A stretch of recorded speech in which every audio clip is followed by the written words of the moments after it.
Hey there, how's it going? I'm hiking here in the high desert of southeastern Oregon in the Steens Mountain wilderness area, and as you can see, it's an absolutely spectacular sunny day here. I'm in this awesome meadow of wildflowers. The road is actually right over there.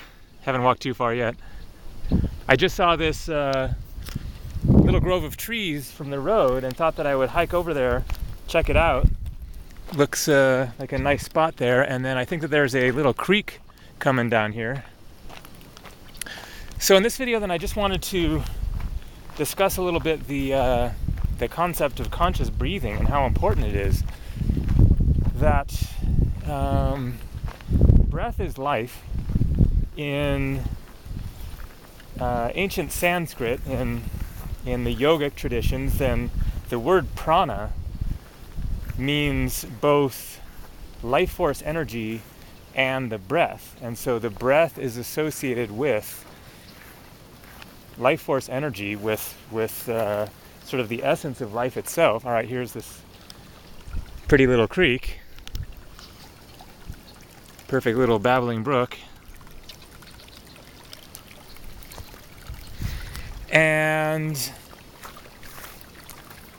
the breath is also our most regular, consistent interaction with the physical world. Every few seconds or so, then we're taking in a breath, breathing in those atoms of the material world.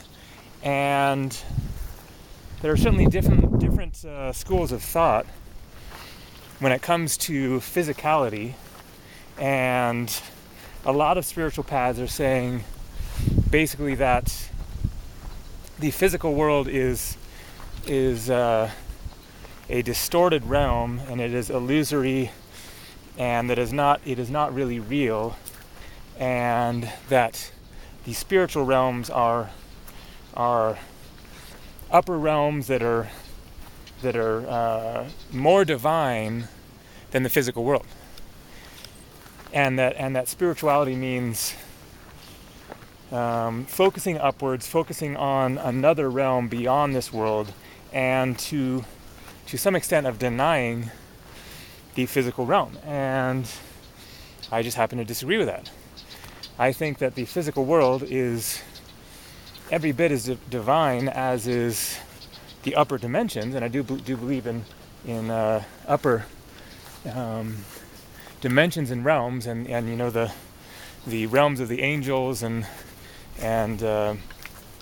different higher beings, and that God ultimately is a higher vibration than that of the physical world.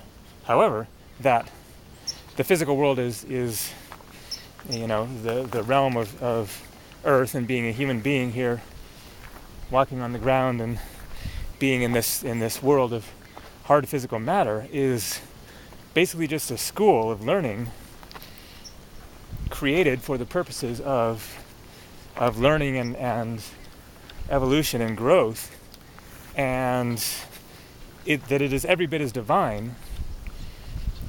There's nothing more divine about upper, less divine about lower. It's simply a matter of contrast, of different experiences to be had. That's all that there is to it.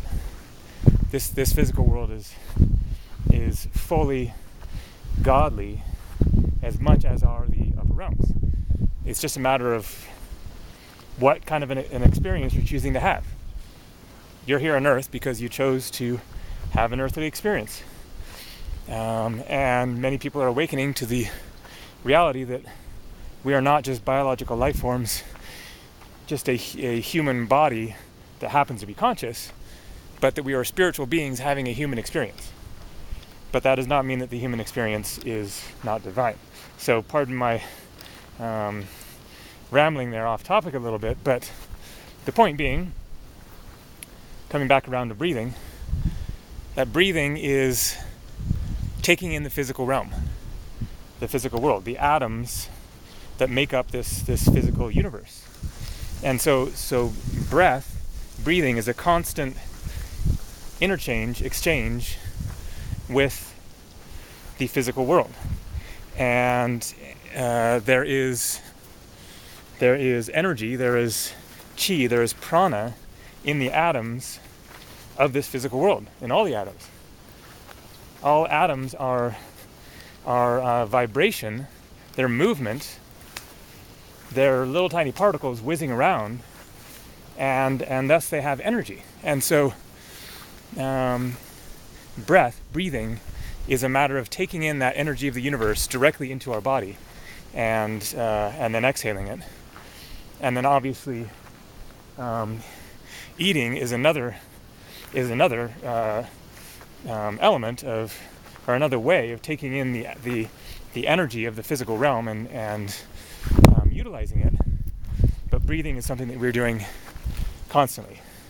Every minute we take in a few breaths. So that is the importance of breathing, is that it is not simply a important, or rather essential, element of survival, but that it is a source of vitality as well. Not just that we have to breathe to live, but that how we breathe determines how we are living to some extent. And if we are breathing unconsciously, if we are breathing shallowly, then we are not fully engaging with the physical world. We're kind of saying we don't really want to be here. And that may be the case for a lot of people, and understandably. Earth is a tough place. But as long as you're here, being a human being on Earth, you're stuck here, then you might as well try to make the most of it, seize the reins of this life, and step into your life and into the real world, the physical realm, and engage with it, interact with it, and make the most out of this experience. And so breathing consciously is an important element of sending a signal to the universe. I'm here, and I'm seeking to be here as much as possible, and to seize this moment and this experience. Shallow breathing is a constriction, a retreating from life and from your experience. Deeper breathing is a commitment to the moment and to being here now, and to seizing this experience, and to engaging with the physical realm, with your physical body. So, as I mentioned, pranayama is the tradition of yogic breathing within yoga, which utilizes breathing for the purposes of increasing your life force energy, of various breathing exercises. Pardon me, being attacked by a mosquito. Various breathing exercises that increase the flow of breath into your body, and manipulate the breath in certain ways, so that you are enhancing and increasing your life force energy, and just coming into a greater presence of being, and infusing your physical body with that prana, that chi, that energy of the universe. So feel free to look around for more videos on pranayama, specifically various breathing exercises. There's lots of them. Or if you go to any yoga class, then you will certainly become acquainted with pranayama. So anyways, that is the importance of breathing. Take care.